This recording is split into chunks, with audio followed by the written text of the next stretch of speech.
listening to that jackass break. Assalamualaikum warahmatullahi wabarakatuh. Hello everyone, welcome to my presentation. First of all, I want to thank everyone for watching this video. Before we begin, let me introduce myself. My name is Mutiara Amanda. My student ID number is 072-111-733-044. I am a student from Faculty of Social and Political Science and majoring in Anthropology.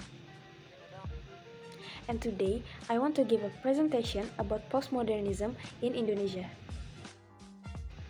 The purpose of this presentation is explaining about postmodernism and its form in Indonesia through the lens of anthropology. The subject of this topic is divided into three main parts. The first is the definition, the second is the examples in Indonesia, and the third is the relations to anthropology. Now, you might be wondering, what exactly is the meaning of postmodernism? And what does that have to do with anthropology? Well, the definition of postmodernism itself is a philosophical movement that impacts the arts and the critical thinking throughout the latter half of the 20th century. In other words, postmodernism is the required form of modernism in the late 20th century. Specifically, postmodernism is a reaction or form of resistance to modernism that emerged since the late 19th century, where thought was replaced by desire, reasoning was replaced by emotion, and morality was replaced by relativism.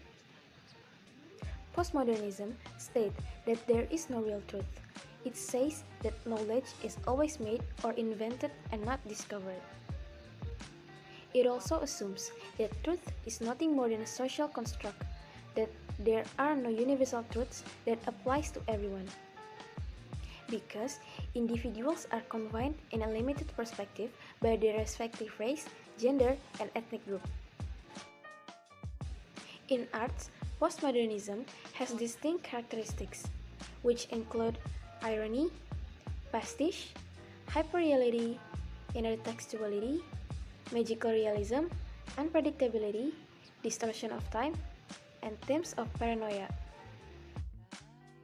But when did exactly postmodernism enter Indonesia? Well, here's the explanation. Without realizing it, Indonesia has entered the postmodern era, like any other developed countries.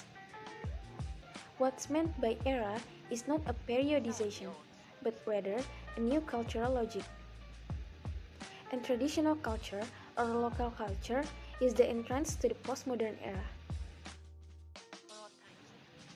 For example, the efforts to preserve and promote Indonesian culture, which aims to create civilized, advanced, independent, and prosperous human beings and society based on the principle of diversity, tolerance, and mutual cooperation. This act was proven by the following statements that include 1. Traditional Village Revitalization or TVR by the Indonesian Culture Directorate. 2. The declaration of the revitalization of 1,000 gadang houses in South Solok Regency by President Joko Widodo. 3. Preservation of cultural areas by implementing historic urban landscape.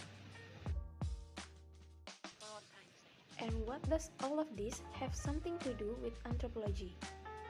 Well, postmodernism in anthropology is not a new thing at all.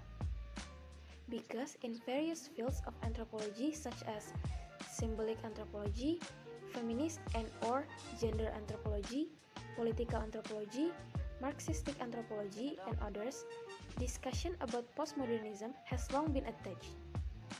Because postmodernism as a new stream of thought in cultural anthropology is defined as a greater awareness or self-consciousness about positions of a researcher who incidentally is also an ordinary human with various feelings, prejudices, and values, as do regular citizens or subject that they study. And that's it for today's presentation. Now that we're done, I hope you learn a thing or two about postmodernism in Indonesia. If you have any question regarding this topic, I'll be pleased to answer them. Thank you for your attention. Assalamualaikum warahmatullahi wabarakatuh.